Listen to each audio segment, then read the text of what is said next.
Hello everyone. I hope you all are doing well. So students, today we will cover part 2 of chapter 1, the most beautiful thing. Part 1 we have already covered in the previous video. Now here is another video on part 2. Now part 2 will start from page number 7, second paragraph. The first paragraph we have already covered. Now let us start from para second. So in the first para, we read that how Ramchand's mother, she made those animals using dough, and also she made two eyes, one nose and series of dents using a matchstick. Right. Now coming to the second paragraph, when she gave him the dough and told him to make the most beautiful thing in the world, he rolled the lump round and round in his chubby fingers and thought and thought and thought. What was the most beautiful thing in the world? It was his mother, of course, or possibly his father.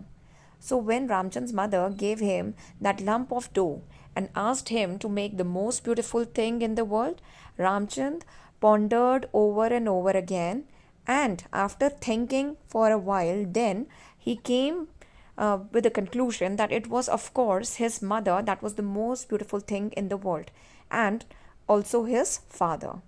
But he couldn't make them out of dough. Besides, they were not really things. He rolled the damp piece of dough around his hands, thinking hard. So when Ramchand thought that his parents were the most beautiful thing for him, he got confused at how he could make his parents using that lump of dough. And secondly, he realized that his parents were not were not things, right? They were human beings. So how he could possibly make his parents using a lump of dough? Then Ramchand's father called out to his wife from the shop. "Please come here," he shouted to his wife as courteously as one could shout. Ramchand's parents were old-fashioned. They never addressed each other by their names.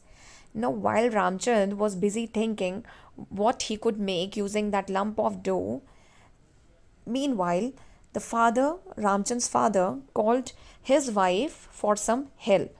And students, one more thing, that Ramchand's parents, they never addressed each other by their name, and this is why Ramchand's parents, they were quite old fashioned because they never addressed each other by their names. So when Ramchand's father called his wife, he called her in a very courteous manner.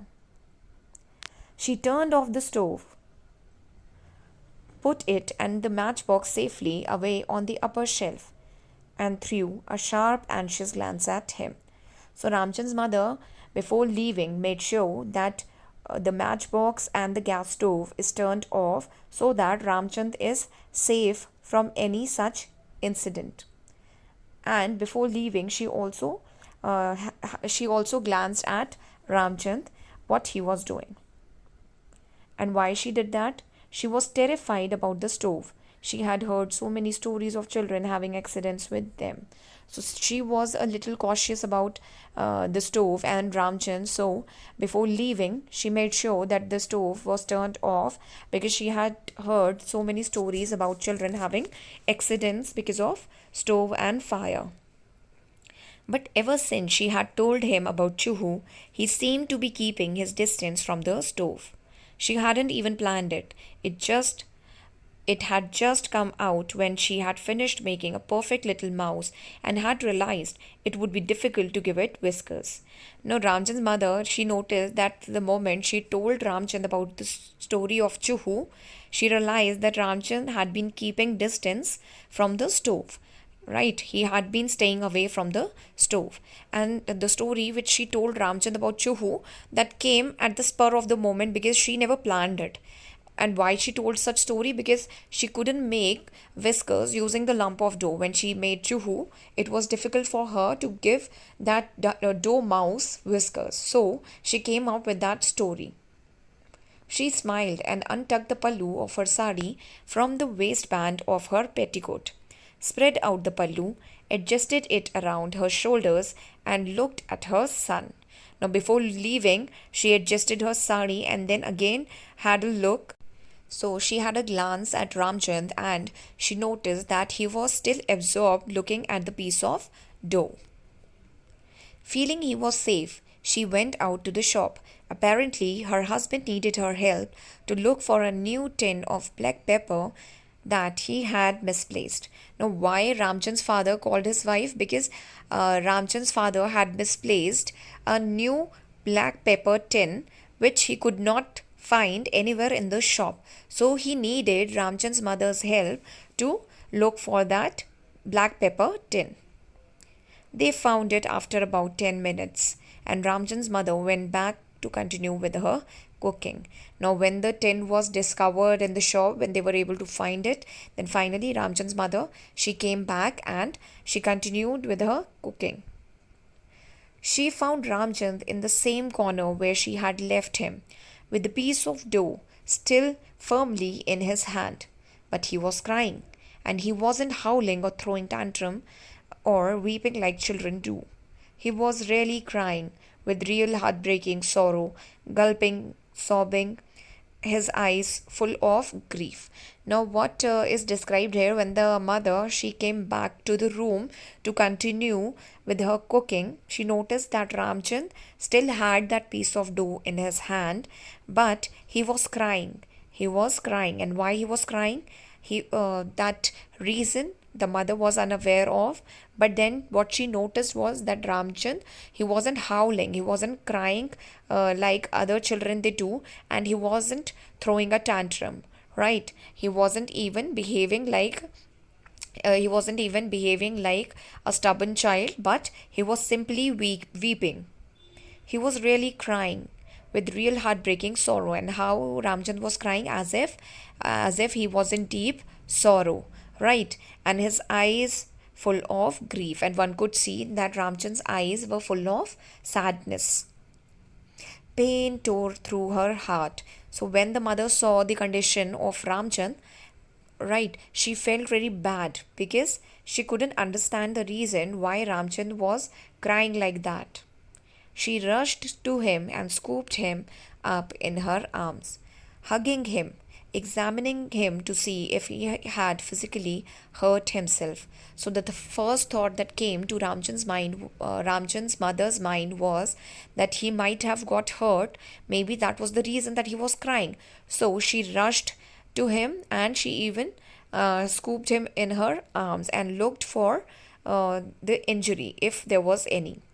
But he hadn't, and she sensed it anyway. But she noticed that there was no such injury that happened to Ramchan. His eyes told her that. She murmured to him, she crooned to him gently, and when he calmed down slightly, the sorrow and incomprehension still in his eyes, she asked him very, very seriously, the way one asks an adult, "Tell me, why are you crying?" Now, when the mother, which she hugged him, she comforted Ramchand as he was crying as if he was in great pain or in grief, right? So the mother, she took him in her arms gently, and she murmured to him, right? She spoke to him very softly and even sang to him in a very soft voice. And then she, as she couldn't understand like what happened to Ramchand, so she asked him in a very serious way that to tell her the reason why he was crying. He didn't answer at first. He just looked down at the piece of dough in his hand. So Ramchand's reaction was that he did not answer the mother at first, the moment she asked the question, but then he was simply looking at the piece of dough which was there in his hand. Now, coming to page number 8, the look on his face more confused than miserable. And one could figure out that Ramchand, he looked more confused than he looked as if he was in a miserable condition, in a very poor condition. Rather, he had a very confused look on his face.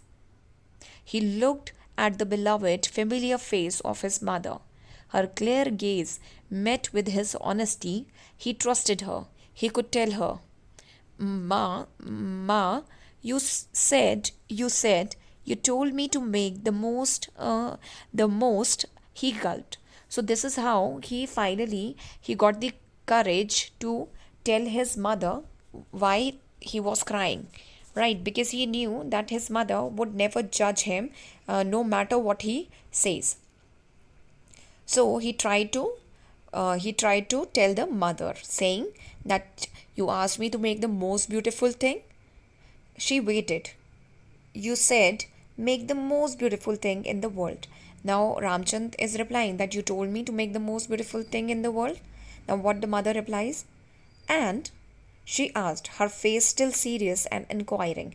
And even the mother asked, yes, and what happened? Yes, I told you that then. And here Ramchand burst into tears again and wailed out, I don't know what is the most beautiful thing in the world.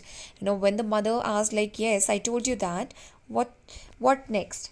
So Ramchand, he burst into tears and he cried out loudly. Right? This was basically Ramchand's emotions and feelings bursting out because he was unable to figure out what the most beautiful thing in the world is.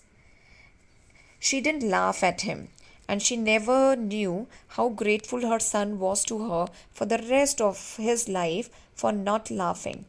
Now, when Ramchand's mother got to know that this was the reason that Ramchand was crying, so she did not laugh at him because for adults it could be a silly reason for a child to cry like that, the way Ramchand was crying. But the mother, being mother, and that too a devoted mother, she did not laugh at him at all. And he had always been grateful for this, that she did not laugh at him, rather she supported him, not even speaking or moving at that moment. She hugged him lightly and stroked his head gently. So the mother tried to console Ramchand. She understood the reason why Ramchand was crying, so she tried to comfort him and even stroked his head gently. Ramchand's father came in then, saw Ramchand's tear stained face, and to his surprise also saw tears glistening in his wife's eyes. Now, that very moment when Ramchand's mother was comforting Ramchand and was trying to console him, that moment even Ramchand's father, he came into the room. Okay, and he noticed that Ramchand's face was stained with tears. Why? Because children, when they cry continuously, you could see the dried up tears on the face. So this is what the father noticed.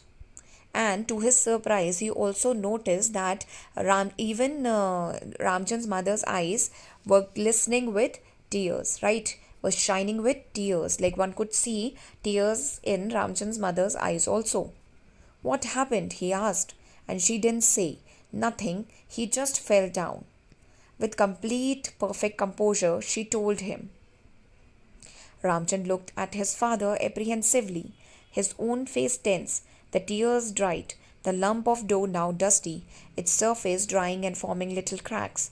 Now, when the father came in, he asked the reason, but nobody spoke anything, and even Ramchand looked at his father's face quite in a very tense manner, in a serious manner, and his tears had all dried up, right? And that lump of dough had now become dusty. It was all dusty because Ramchand held it for so long in his hand. His father looked straight into his son's eyes and said, but I don't know that either.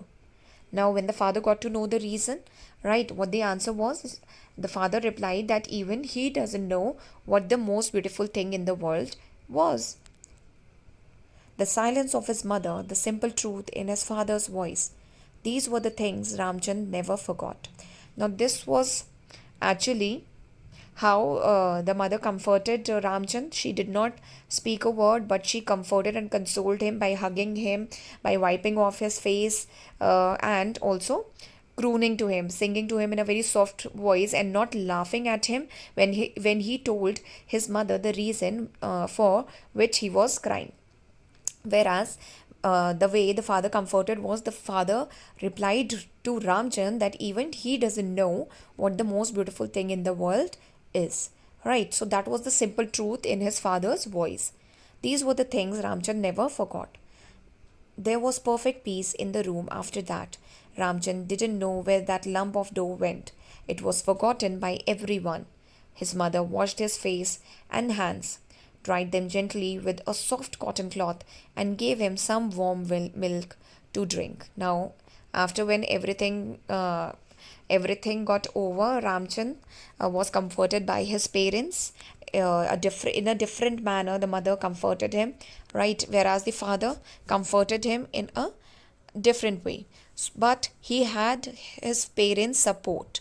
This is what we learn from the story, that parents, they never judge us, no matter if we fail to achieve something in life. His father brought him a sugar coated biscuit from the shop. Ramchan knew it was one of the most expensive ones in the shop. Now, another thing which is mentioned here about the father was that the father got Ramchan the most expensive biscuit from the shop, right? Because Ramchand's happiness was more precious to him.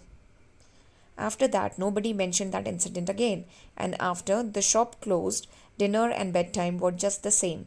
But from that day onwards, Ramchand loved his parents much more. So, students, with this, we come to an end of the chapter. I hope you have understood. You can read the same.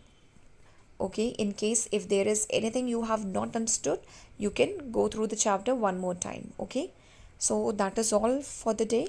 Thank you so much. I hope you have understood this beautiful lesson, the most beautiful thing, okay, which discusses a beautiful bond between a child and his parents, and how the parents comforted him when he couldn't decide what to make with that lump of dough. Okay, so thank you so much. Have a nice day. Take care.